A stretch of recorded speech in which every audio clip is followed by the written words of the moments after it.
今天呢，我们继续来讲《地球守护者》这本书。你相信人类的前世是来自于外星吗？一位男子意外地发现他有着外星的记忆，居住在地球上的这一世呢，是他真实的地球转世。那在这次的地球人的转世呢，他也持续的和外星人呢有着密切的联系，只是这些资料呢都被深埋在他的潜意识当中。处于4次元中的城市外星人是如何轮回到地球的呢？外星前世的3间塔文明通过前世回溯呢，会一一的揭开这些神秘的面纱。让我们进入今天的故事地球上的前世外星人。以下的故事呢非常玄幻，大家理性观看。Hello， 大家好，少年感的宇哥来喽。Hello， 大家好，我依旧是大家眼中的小唐。一位钻研各类催眠方法并采取真实调研资料的方式在回溯和轮回领域声名大振的美国前世回溯催眠师朵罗利斯他曾帮助很多人在催眠的过程中回到自己的前世。在30多年前呢，前世回溯催眠的经验中他发现有一个人的前世呢，居然是居住在其他星球上的生物。于是他带着这名男子呢，就进入了最深层次的潜意识，跳脱意识和情绪的干扰呢，开始了一段不可思议的回溯之旅。在之前几次的催眠过程中呢，故事的主人公菲尔已经向朵罗利斯透露了一些关于他的前世母星的信息。只是这一次呢，他走进潜意识中却来到了另外一个之前没有到达过的城市。受到朵罗利斯的鼓励呢，菲尔主动就走进了这座城市进行探索。他走在街道上呢，朝着一个跟他挥手似曾相识的人走过去。这个人没有头发，身穿一件深蓝色高领单式的紧身服。这时候菲尔低头就看看自己，他就发现自己也穿着同款式的衣服朵罗利斯以为呢这是他在那里的工作服，但被菲尔否定了。他说在这里性格是一种标志，因为性格会反映职业。当你来见某人时候，你就能够立刻知道他是谁，还有他的工作是什么。只有地球人呢会穿着制服呢来表示职业，因为地球人没有这种即刻认知的能力。显然他又到达了一个精神感应和直觉高度发展的地方。他来到一个椭圆的区域呢，这里有个演说的讲台，还有让听众坐的长椅。这儿像是会议厅，它是用来当做某种裁决或者是调停的房间。菲尔说这里就是他前世工作的地方，他的工作就是调节纷争，让有意见的双方呢都了解对方的立场和其正当性，帮助他们达成共同的协议。有时候需要处理的议题非常复杂呢，但这儿呢不像地球没有惩罚机制，双方意见不合呢也不会采取武力机制，与地球完全不同。这里是一个第4度次元的空间。由于菲尔谈的是一个朵罗利斯完全不懂的次元呢，在这样的情况下交流有些困难。好在菲尔呢已经习惯了，不用过多的引导便能侃侃而谈。在地球上，物质身体呢会发育和长大，在某种程度上就反映了内在灵魂的学习与成长，这是3次元里的身体的面向。但在4次元里呢没有时间，所以居民们的身体呢是配置而不是生长出来的。身体呢是根据所需要完成的工作而组成，并随着地球人所谓的时间进展。所以这里的居民是纯粹的能量体，意味着呢灵魂就是身体，他们不需要用食物来维持生命，更不像地球人的意识受肉体的束缚。但即便是能量体呢，他们也有着家庭，存在着情绪和感情。朵罗利斯呢十分震惊这听上去是一个超越了物质空间的星球4次元世界似乎在一种地球人所谓的转世间的状态，死亡都没有意义了。比如这里的一个人呢，他的有效性到期，或者是已经学到该学的课程呢，他就不需要这里的这个载具了，也就是这具身体了。载具会消散于无形，而能量就会回归到任何需要它的地方。然而这个存在体的个性呢是仍然保留的，所有的一切呢都是思想，都是意念。更高层次的灵体呢纯粹存在于思想。4次元的主题呢令朵罗利斯晕头转向，让提问呢变得非常的困难。因此他决定呢引导菲尔回到他的地球的前世，以为这样呢就可以暂时的重返熟悉的领域。然而通往另一个世界的存在层次的大门呢已经开启，再也无法回到那世俗安全与熟悉的界域了。菲尔就告诉朵罗利斯呢，这是他第一次真正的投身在地球他有许多来自其他人经验的印记，也曾经帮助过很多人。然而这是他第一次真正的地球的肉身转世。在朵罗利斯的回溯催眠案例中个案要不就是有转世，要不就是没有。但是所有读过的有关于前世记忆的可能释放的理论中从来就没有听说过印记的说法。菲尔猛然就丢给他一个震撼弹，但他提醒自己呢，他并不是在和一般的地球能量沟通。所以这里呢，菲尔提到一个叫做阿卡西记录的概念。而阿卡西呢是梵文，它的意思就是以太或者是宇宙的原始能量。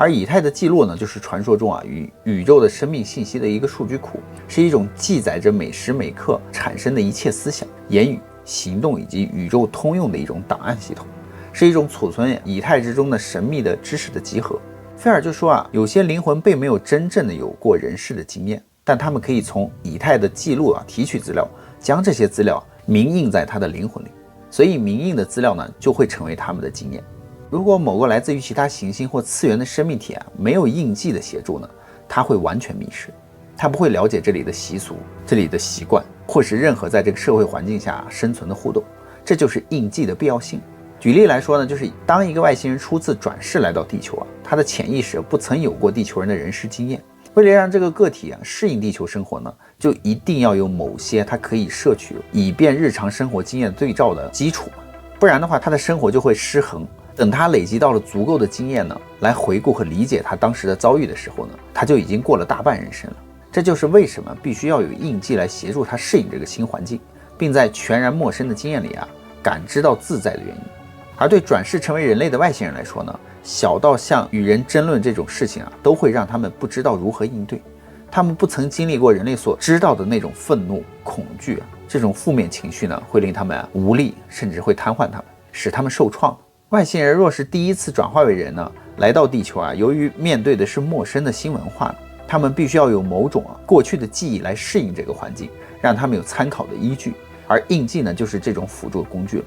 一直以来呢，从地球出现生命开始呢，外星人便访问地球但不是以转世的方式，他们只是来探访。那这两者之间有显著的不同探访是他们会制造出一些模拟形体无限期的待在这里。对此呢，没有时间的描述，停留多久呢，要视他们在地球上的任务而定。目的呢，是为了要教导或者是传授某些讯息，可能呢是给某些特别的人呢，或者是某个积极寻求与外星人接触的人类。而外星人转世到地球呢，是最近的事情，他们的主要涌入时期呢，是始于几十年前。那么这就意味着来自于其他星球的生命体来到过地球，教导过人类的祖先的新鲜事物，影响和改善了人类的生活。所以菲尔就说如果没有外星访客的启发，人类这个族群呢，根本就不会进化这么快。所以在这次印记的催眠之后呢，二人都陷入了困惑。和菲尔合作以来呢，朵洛丽丝就接收到了大量需要吸收、消化和不寻常的数据，他不得不重新评估整个思维模式，并检视菲尔的内容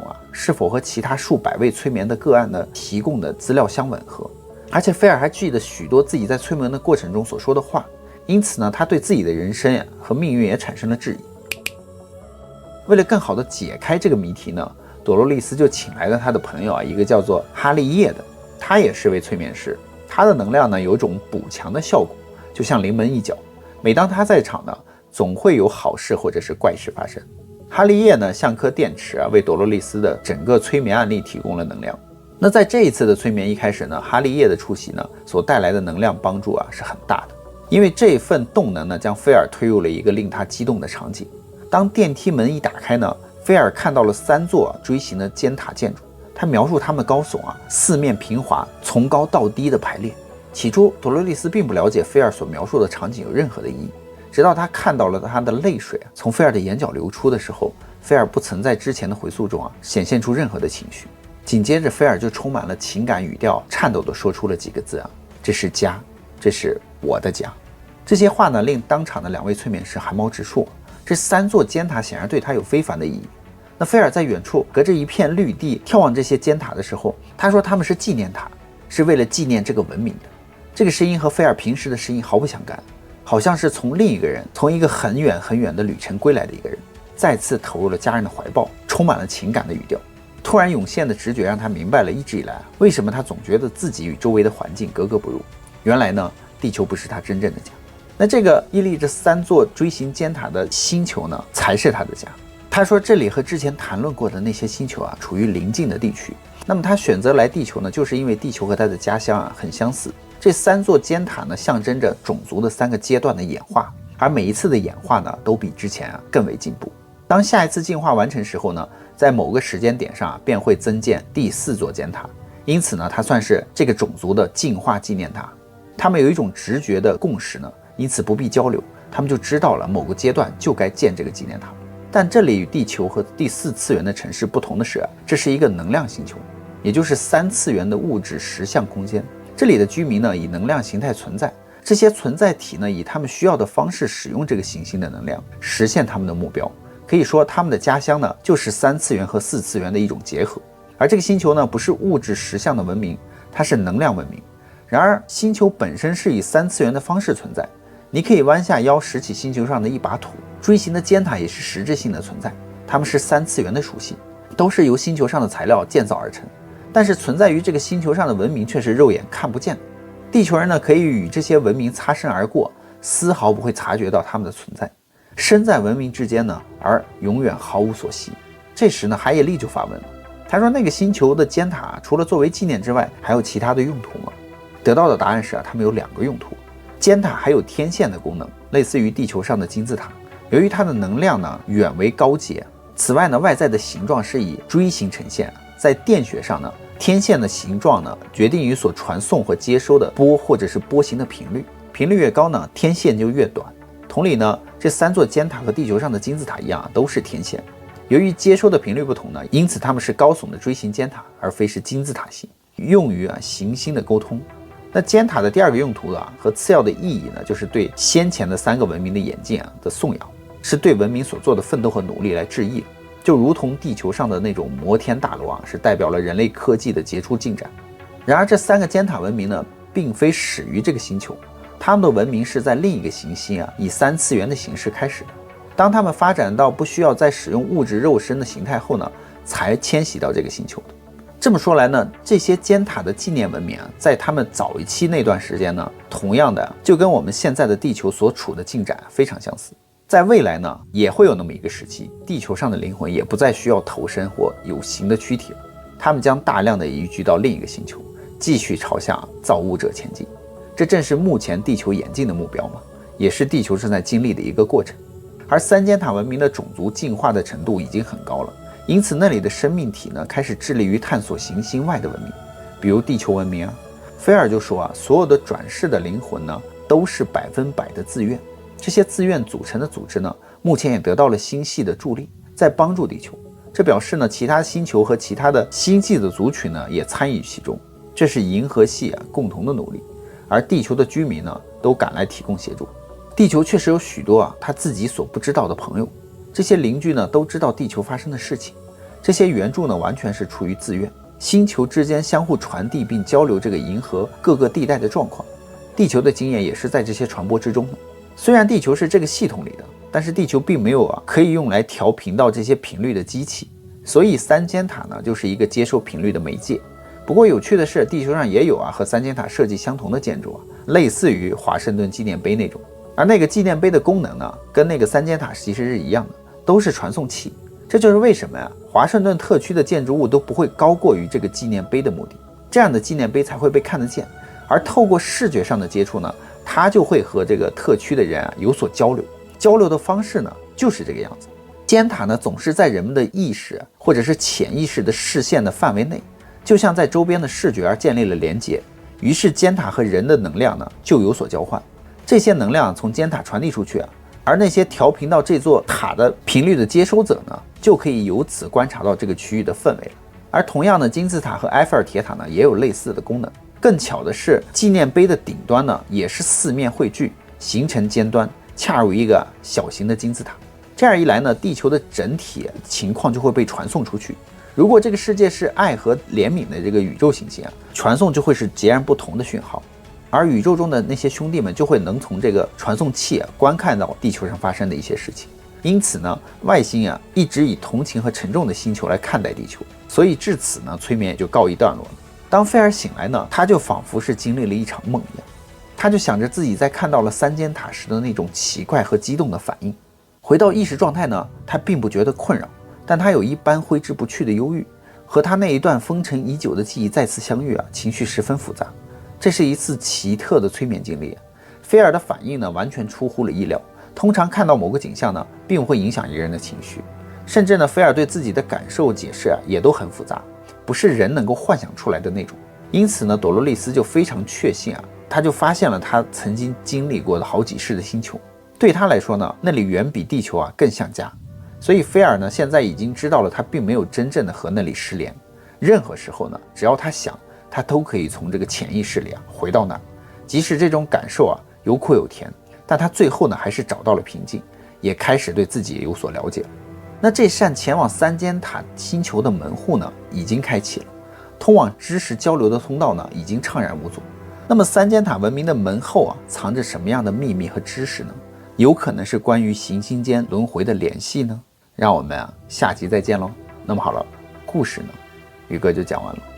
好了，我们今天节目就到这。这期内容大家还喜欢吗？喜欢的话，点赞留言支持我们一下哦。那我们下期节目再见吧，拜拜。